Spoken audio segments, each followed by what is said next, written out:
The first objection I hear when I teach scan native work is always the same. If I stop modeling everything, what do I sell? My answer is that you were never selling the model. You were selling the decision. You just priced it like a model.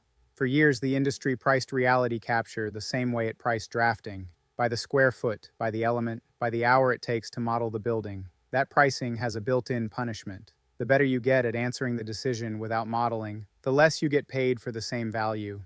You did the job in a day instead of 3 weeks, and the square foot price says you should charge for a day.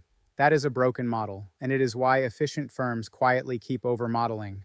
They are protecting the invoice. You do not scope by how much of the building you touch. You scope by the decision you answer and the accuracy that decision demands. Price the risk you carry and the certainty you deliver, not the hours you spend pushing points around. Here is the rule of three I use on every scope. Every scope answers three things in order. First, what decision does this pay for? Named in one sentence, the same sentence from the 5 questions. If the scope does not name a decision, it is not a scope, it is a wish list. Second, what accuracy does that decision demand? Stated as an LOA band, per element, not one number for the whole job. This is the line that stops scope creep, because the client cannot quietly upgrade the accuracy without changing the fee. Third, what is explicitly out?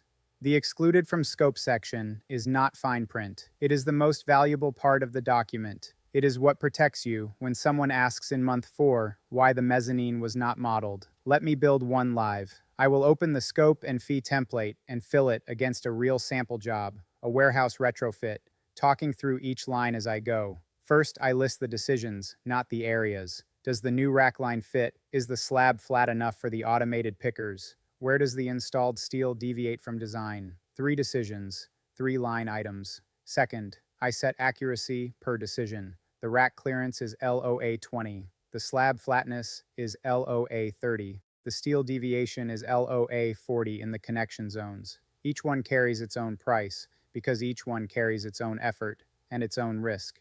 Third, I attach the deliverable from the menu. Clearance report, deviation map. A partial model only where objects get queried later. Notice I am pricing menu items, not modeling hours. Fourth, I write the excluded section out loud.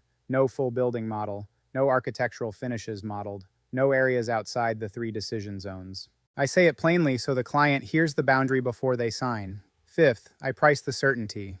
The fee reflects the risk I am absorbing and the accuracy I am guaranteeing, not the file size I produce. When you scope by decision and accuracy, 3 things happen. The client understands exactly what they are buying.